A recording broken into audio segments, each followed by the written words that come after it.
আপনি যদি এখন মারা যান তো কালকে একদিন হয়ে যাবে। আপনার মোবাইলে গান থাকবে, অবস্থা আপনি মারা যাবেন, মানুষ দেখবে আপনার মোবাইল চেক করে ওইটাতে গান আছে।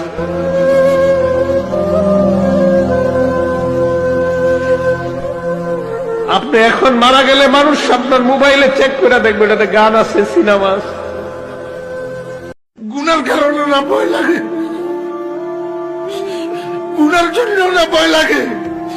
যদি আল্লাহ কয় গুনাহ মাফ করে দিছি, আমি ফরিদুদ্দিন খোদার কসম করে কইলাম, আমি এক মুহূর্ত এই দুনিয়াতে না থাকলে আমার কোনো পরোয়া নাই, কোনো বিবি বাচ্চা, কোনো দুনিয়া, কোনো সম্পদ, কোনো কিচ্ছুর পরোয়া নাই। আমার আল্লাহ আমারে মাফ করে দি, এখন উঠাই নিলে আমি লাভবাই কথা আদায় কেয়ামত।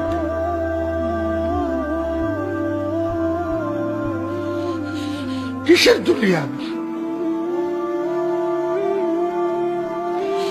খালি গুনার জন্য ভয় লাগে।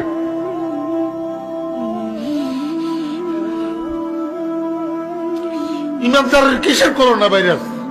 ইমানদারে কেমনে করোনা ভাইরাসের ভয় করে? করোনা ভাইরাসের ভয় করা মানে মৌতকে ভয় করা, মৌতের ভয় করা এই মুনাফিকের আলামত। নওজোয়ান তোমার মতো বয়সীও তো কত মানুষ কবরে আছে, আছে না? সে মরলো কেন ভাইয়া? বেকুব দেখে না? তুমি চালাক দেখে মরো না? না, সে বুঝে নাই দেখে মরে গেছে নাকি? তো মালিক দয়া করেছে বলেই তো আমি আর আপনি এখনো বেঁচে আছি।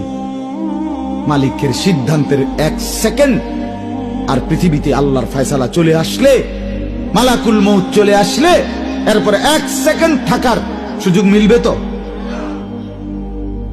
দুনিয়া কিন্তু থাকে না। আজ রাত যার বাসর ঘর তারও ভোর হবে, আজ রাত যার জেলখানা ফাঁসির রাত তার রাতও কি হয়ে যাবে? মদের আড্ডায় যে তারও ভোর হয়, আর আপনার হসপিটালে ব্যথায় যে কাতরায় তার রাতও কি হয়ে যায়? শেষ হয়ে যায়। দুনিয়া থাকে না, দুনিয়া ধোকা। দুনিয়া কি বলেন না,